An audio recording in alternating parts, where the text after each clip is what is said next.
All right, friends, today is January 23rd, 2025. We are starting our new unit, Unit 5 on division. You'll see in the title here it says division is repeated subtraction.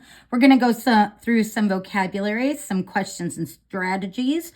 We're going to talk about brain dumps and just some basic information to help you with today's pages 3, 4, and 5. Take good notes. I will be looking at your notes on Thursday. So take good notes so that you can get a little treat from doing it. All right, we're going to start with just some basic vocabulary. I'm going to start my problem by putting a 7 out here and a 15 under my table. We've already practiced this a lot, but I'm going to go through this with you a little bit. So my first question is, how many 7s can I put inside a 15, okay? Or 7 times what gets me close to 15, but not over, okay? And you'll notice that's actually my first question down on the bottom. So what times 7 gets me close to, but not over 15, okay? So that's my first question. And if I think to myself, I'm gonna put a little multiplication sign up there.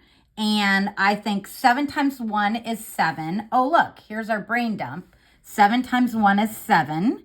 7 times 2 is 14. 7 times 3 is 21.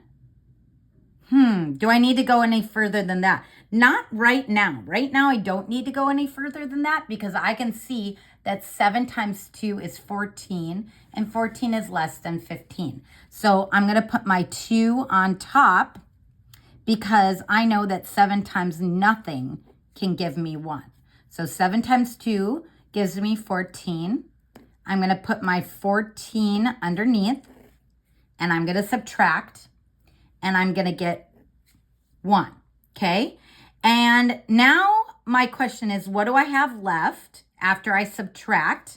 You'll notice that's my next question under here. What do I have left after I subtract? And my question is, my answer is 1. I only have 1 left over.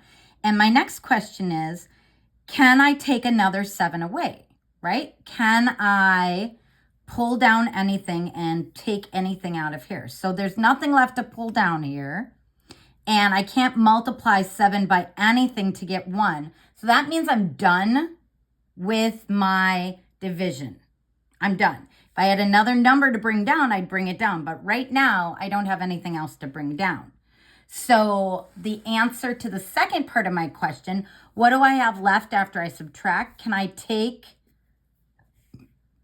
7 away again? So I'm going to write the word 7 or the number 7 away. Okay, I can't take another 7 away, so I know I'm done with my division problem. So we've just done a brief, quick division problem, and now we're going to talk a little bit about all the different kinds of vocabulary, okay?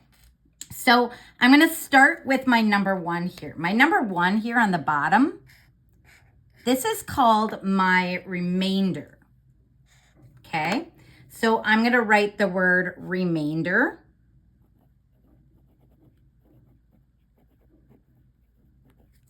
Okay, and I'm going to write underneath it amount left over. Okay, this is my remainder. My remainder is my amount left over. Okay, now the next thing I'm going to look at is up on the top of my table. This is my number 2. My number 2 is called my quotient or quotient. That's the way I remember it. And this is the answer to a division problem.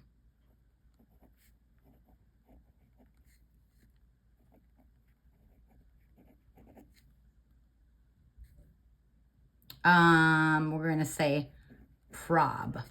Okay, so this is quotient. Okay, my number 2 is called my quotient. It's my answer in a division problem. Okay, my next number up there is my number 7.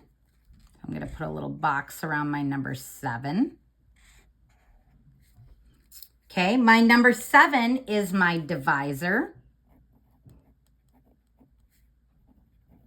My divisor is the number used to divide.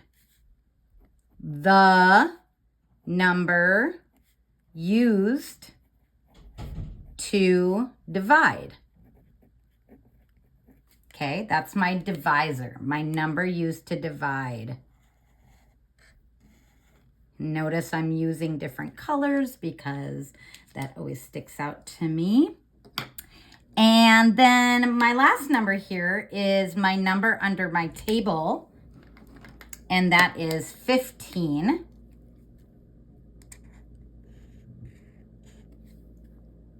And my number 15 is called my dividend. Dividend. And my dividend is the number being divided. Okay, and I'm going to put a little blue marker under there. So the number being divided is my dividend. Okay, so just to kind of relate it to your life, Mrs. Dahlem goes to Walmart. She picks up 15 bags of Takis. Okay, so this is kind of like our total. Okay, think of bags of Takis, right? And I want to share them with 7 people. Okay, this is my share number. And this is my total. Okay, I'm going to share them with 7 people. So that means each person is going to get 2 bags of Takis, and I'm going to have 1 left over. Okay, so again, I'm sharing my 15 bags of Takis with 7 people.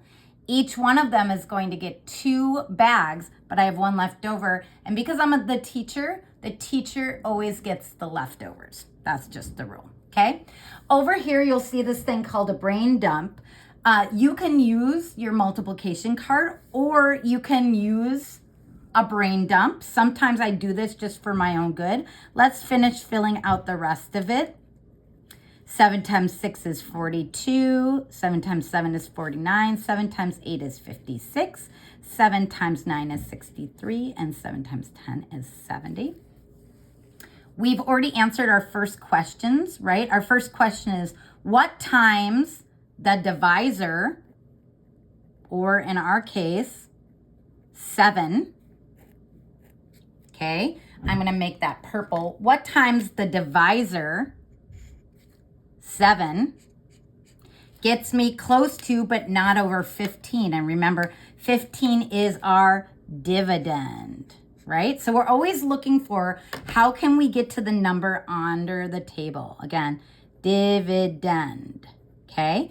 We answered our second question. What do I have left after I subtract? Can I take another 7 away? Okay, that's the question we always have. And then my last question is, what should my remainder look like? Okay, in our instance, right, our remainder, which is 1, should just be a 1, right? Our answer is 2 bags of Takis, right? That's our answer. Everybody will get 2 bags of Takis, and there's going to be 1 left over. And Mrs. Dahlm's not going to share that with anyone. She's just going to keep that 1 for herself. So we have 1 remainder right there, and we're just going to leave it by ourselves. Sometimes we're going to convert that into a decimal, like if we're looking at money, right? Sometimes we're going to put a decimal point and 2 zeros. Sometimes we're going to make it a fraction. If we're sharing pieces of cookies or pieces of a pizza, I might say we're going to have 2 1/7 pieces of a pizza or something like that. But in this case, I'm just going to leave it at 2 bags. The last thing I want to talk about today is all the way at the bottom. And it says basic info. And I just want to remind you that division and multiplication go hand in hand. So today says 30, right, divided by 5 is question mark. We don't know what it is. And then it says question mark times, and we're going to put 5 equals 30. And so if you think about it, if we look at our question mark, right, what times 5 gives us 30? And again, we've already done this in class multiple times before. We've talked about this. So what times 5 gives me 30 is the number 6. Sorry, I'm cutting Post-it notes while I'm talking to you. So we're going to put the number 6 there. And then that means that 30 divided by 5 is also 6. So I can put 6 there. So anytime you see a division problem and you're like, oh, I don't know the answer. If you have a basic division problem like this, think about it as multiplication. Go backwards. Go 6 times 5 equals 30. Okay, so flip it. The last thing here is you can always skip count, right? If you know that you are dividing by 5s, you can always skip count. 5, 10, 15, 20, 25, 30, right? So that I know that 6 times 5 will get me 30. And that also means that 30 divided by 5s equals 6. Okay? So just a quick update on what we're doing. Today in your pages today, you will be grouping things, you'll be circling them. Please make sure you do a good job with them. You'll be doing basic division problems like this. Please help each other out and do a great job. Thanks, guys. Bye.